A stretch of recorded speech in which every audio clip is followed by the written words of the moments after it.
महाराष्ट्राच्या राजकारणातला खमक्या नेता अशी ओळख अजित पवारांची आहे. आणि आता त्यांच्याकडं पुण्यासह बीड जिल्ह्याच्या पालकमंत्रीपदाची जबाबदारी देण्यात आली आहे. पुण्याचं पालकमंत्रीपद मिळावं म्हणून त्यांची इच्छा होतीच, पण बीडचं पालकमंत्री व्हावं तेही अशा वातावरणामध्ये ही खरंच त्यांची इच्छा होती का, की त्यांना नाइलाजास्तव ही जबाबदारी घ्यावी लागली आहे? याचा उलगडा खरं तर अजितदादा स्वतःच करू शकतील. परंतु बीडच्या पालकमंत्री पदाचा काटेरी मुकुट डोक्यावर आल्यानं अजितदादांसमोर अनेक आव्हानं उभा राहिली. काय आहेत ही आव्हानं? चुकून जरी इकडं तिकडं झालं तर अजितदादांना त्याची जबर किंमत म्हणजे राजकीय किंमत मोजावी लागू शकते. म्हणजे नेमकं काय होऊ शकतं याच संदर्भात आपण बोलणार आहे. नमस्कार, मी दीपक दराडे आणि तुम्ही पाहताय फॉर द पीपल न्यूज. मंडळी, नियमितपणे आमचे व्हिडिओ पाहण्यासाठी चॅनलला आपण सबस्क्राईब करा, लाईक, फॉलो करा आणि बेल आयकॉनवरती नक्की प्रेस करा. तर आपण बोलत होतो अजितदादांनी स्वीकारलेल्या बीडच्या पालकमंत्रीपदाबाबत. बीडच्या पालकमंत्रीपदाबाबत बोलण्यापूर्वी आपल्याला जरा त्याची पार्श्वभूमी समजून घ्यावी लागेल. सुरुवातीला मी म्हटल्याप्रमाणे अजितदादा म्हणजे महाराष्ट्राच्या राजकारणातला हा खमक्या लीडर आहे. परंतु सिंचन घोटाळ्याचे आरोप झाल्यापासून मात्र अजितदादांची जी घोडदौड आहे ती रोखण्याचं काम सुरू झालं.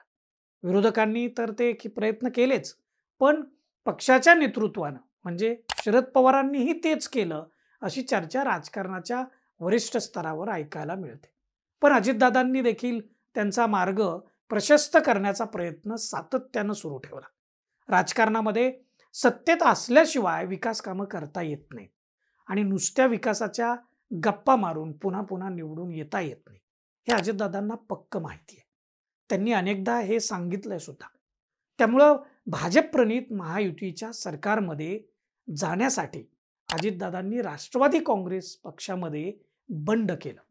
यामुळं त्यांचे जे काका आहेत शरद पवार यांच्या विरुद्ध बंड करून राष्ट्रवादी काँग्रेस पक्ष पळवून नेल्याचा कलंक अजितदादांच्या कपाळी कायमचा लागला. लोकसभेला याचा मोठा फटका अजितदादा आणि त्यांच्या सहकाऱ्यांना बसला. त्यातून सावरून अजितदादांनी विधानसभेला मात्र चांगला स्कोर केला. मलिन झालेली इमेज सुधारण्यासाठी 200 कोटी रुपये खर्च करून इमेज ब्रँडिंग करणाऱ्या कंपनीला काम देण्यात आलं. त्यातून अजितदादांचं आणि पक्षाचं जोरदार ब्रँडिंग झालेलं आपण विधानसभा निवडणुकीच्या वेळी आपण पाहिलं. या निवडणुकीनंतर सरकार महायुतीचं आलं. अजितदादा उपमुख्यमंत्री झाले, अर्थमंत्री बनले. विशेष म्हणजे पुणे जिल्ह्याचे पालकमंत्री बनतानाच महाराष्ट्रात सर्वाधिक लक्षवेधी बनलेल्या बीड जिल्ह्याचं पालकमंत्रीपद देखील अजितदादांकडेच देण्यात आलंय. तशी मागणी बीड जिल्ह्यातल्या अनेक आमदारांनी केली. लोकसभा निवडणुकीपासून बीड जिल्हा जातीय राजकारणाच्या आगीमध्ये होरपळत असतानाचा म्हणजे त्याच वेळी मसाजोगचे सरपंच संतोष देशमुख यांचा निर्घृण खून झाला. या हत्येनंतर बीड जिल्ह्यातील जातीवादाचा उच्चांक आपल्याला पाहायला मिळतोय. आणि अशा वातावरणात बीड जिल्ह्याचं पालकमंत्री अजितदादांकडं ते पद आलेलं आहे. सध्याच्या वातावरणात बीड जिल्ह्याच्या पालकमंत्री पदाचा काटेरी मुकुट डोक्यावर घालणं हे सोपं काम नाही. यामुळं अनेक आव्हानं अजितदादांसमोर उभा राहिली आणि ही आव्हानं अजितदादांनी स्वीकारलीत असं वाटतं. सर्वात पहिलं आव्हान अजितदादांसमोर कुठलं असेल तर जातीमध्ये जो निर्माण झालेला तणाव आहे ते निवळवण्याचं आव्हान आहे. विशेष करून मराठा आणि वंजारी समाजातील कलुषित झालेली जी मनं आहेत ती आता पुन्हा नव्यानं सांधावी लागतील. त्यासाठी प्रेमाचा, आपुलकीचा वर्षाव अजितदादांना करावा लागेल. संतोष देशमुख यांच्या हत्येच्या प्रकरणावरून काही मंडळी टोकाची मतं व्यक्त करतात. त्यातून जातीय सलोखा बिघडत चाललाय. जातीय तेढ निर्माण करणाऱ्या या मंडळींच्या तोंडाला लगाम घालतानाच संशयाच्या वातावरणात सामाजिक सलोखा निर्माण करण्याचं मोठं आव्हान हे अजितदादांसमोर असणार आहे. आणि हे आव्हान कसं पेलतात हे पाहणं खूप महत्त्वाचं ठरणार आहे. कदाचित अजितदादांच्या संपूर्ण कारकिर्दीत अशी कसरत त्यांना पहिल्यांदाच करावी लागेल. अजितदादांचा मित्रपक्ष असलेल्या भाजपचे आमदार सुरेश धस यांनी संतोष देशमुख यांना न्याय मिळावा म्हणून जोरदार भूमिका मांडली.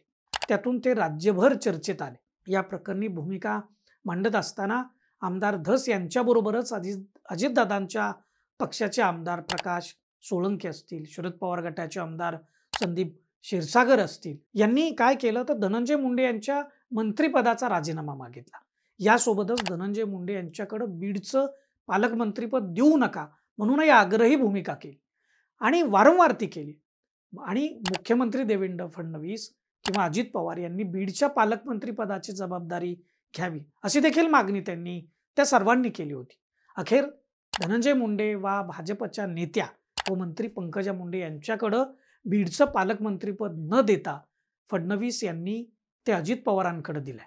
मागच्या सरकारच्या काळात धनंजय मुंडे बीडचे पालकमंत्री होते, त्यामुळे त्या न्यायानं यावेळी देखील तेच पालकमंत्री झाले असते. म्हणजे बीडचं पालकमंत्रीपद राष्ट्रवादी काँग्रेसच्या कोट्यातच होतं. बीड जिल्ह्याची सद्यस्थिती पाहता तिथलं पालकमंत्रीपद स्वीकारण्याचं धाडस अन्य कोणी केलं नसतं. म्हणजे मला तरी तसं वाटतंय. कदाचित देवेंद्र फडणवीस पालकमंत्री झाले असते, परंतु मराठा आरक्षण प्रकरणावरून ते आधीच टार्गेट झालेत. त्यात पुन्हा संतोष देशमुख हत्या प्रकरणात मराठा समाजाचा आणखी रोष ओढावून घेण्याची त्यांची इच्छा नसणार आहे.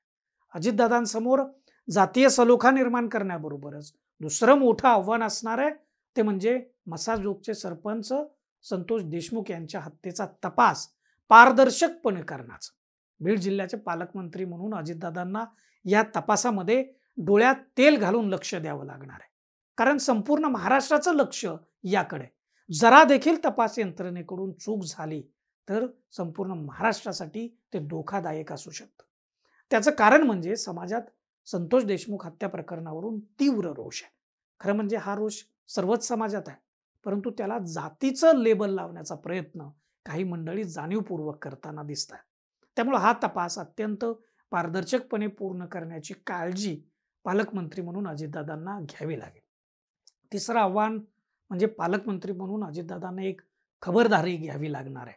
कारण पालकमंत्रीपदाची घोषणा होताच काहींनी लगेच वावड्या उठवायला सुरुवात केली की अजितदादा जरी पालकमंत्री झाले असले तरी धनंजय मुंडे हे शाडू पालकमंत्री असतील, अजितदादांच्या नावाखाली तेच सूत्र हाताळतील. त्यामुळे या चर्चेला निरर्थक ठरवण्याचं काम देखील चोखपणे अजितदादांना बजवावं लागणार आहे. बीड जिल्ह्यात एकूण 6 विधानसभा मतदारसंघ आहेत. त्यापैकी 3 मतदारसंघ अजित पवारांचे आमदार त्या ठिकाणी निवडून आलेले आहेत, तर 2 मतदारसंघामध्ये भाजपा आणि एका ठिकाणी शरद पवार गटाचा आमदार आहे. पालकमंत्री हा जिल्हा नियोजन समितीचा पदसिद्ध अध्यक्ष असतो आणि राज्य सरकारकडून प्रत्येक जिल्ह्याच्या विकासासाठी आलेल्या निधीचं वाटप करण्याचा अधिकार हा पालकमंत्र्याला असतो. तिथल्या विकास कामाचं नियोजन ते करतात. बऱ्याचदा विरोधी पक्षाच्या आमदारांना त्याच्या मतदारसंघाच्या विकासासाठी कमी निधी मिळतो, त्यावरून कायमच पालकमंत्री टार्गेट झालेले आपण आजपर्यंत पाहिले. त्यामुळे जातीय सलोखा राखण्याबरोबरच संतोष देशमुख यांच्या हत्येचा तपास निष्पक्षपातीपणे करण्याचं आव्हान जसं अजितदादांसमोर आहे, तसंच प्रत्येक आमदाराला विकासाच्या बाबतीत समान न्याय देण्याचं चौथं आव्हान देखील त्यांच्या समोर असणार आहे. आपल्या देशात म्हणजे महाराष्ट्रात देखील त्यात म्हणजे त्याच्यामध्ये आलेलंच आहे. देशामध्ये इथं राजकारण हे जातीवरच होत आलंय, परंतु महाराष्ट्रात तुलनेनं जातीपातीचं राजकारण कमी होतं. मात्र नुकत्याच झालेल्या लोकसभा निवडणुकीत महाराष्ट्रानं प्रखर जातीवाद पाहिला. विशेष उल्लेखच करायचा झाला तर बीड, जालना आणि मराठवाड्यातल्या इतर भागामध्ये मराठा विरुद्ध ओबीसी असा वाद झालेला आपण बघितला. आरक्षणाच्या मुद्द्यावरून मराठा आणि ओबीसी हे दोन्ही समाज एकमेकांच्या विरोधात गेले होते आणि त्याच मुद्द्यावर लोकसभा निवडणुकीच्या प्रचारामध्ये मनोज जरांगे पाटील यांनी मराठा समाजाला भाजपाला मत न देण्याचं आवाहन केलं होतं. तर जरांगे पाटील यांच्या विरोधामध्ये छगन भुजबळ यांच्या नेतृत्वाखाली ओबीसी नेत्यांची टीम एकवटली होती. त्यातून मराठा विरुद्ध ओबीसी राजकारण आपण बघितलं. त्याचा परिणाम व्हायचा तोच झाला. मराठा व ओबीसी समाजातली दरी महाराष्ट्राच्या इतर भागाच्या तुलनेत मराठवाड्यात वाढल्याचं आपल्याला दिसून आलं. खरं म्हणजे गुन्हेगाराला जात नसते आणि गुन्हेगाराचं कोणीही समर्थन करता कामा नये. परंतु बीड जिल्ह्यातल्या केज तालुक्यातील मसाजोगचे जे सरपंच संतोष देशमुख यांच्या निर्गुण हत्येनंतर या खुनात सहभागी असलेल्यांच्या निर्दोषाबद्दल ज्या काही लोकांनी सोशल मीडियात पोस्ट केल्या त्या चुकीच्याच होत्या. त्याचं समर्थन केलं ते चुकीचंच होतं.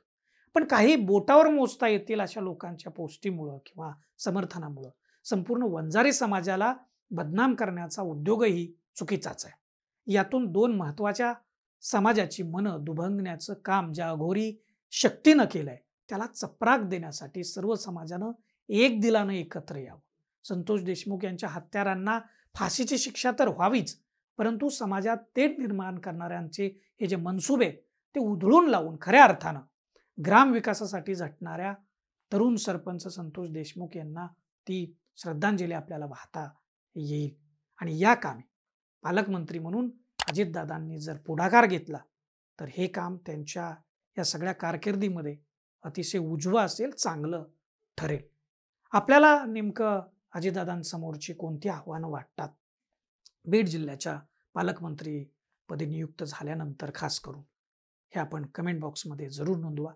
आणि फॉर द पीपल न्यूज चॅनलला आपण सबस्क्राईब करा, लाईक आणि फॉलो जरूर करा.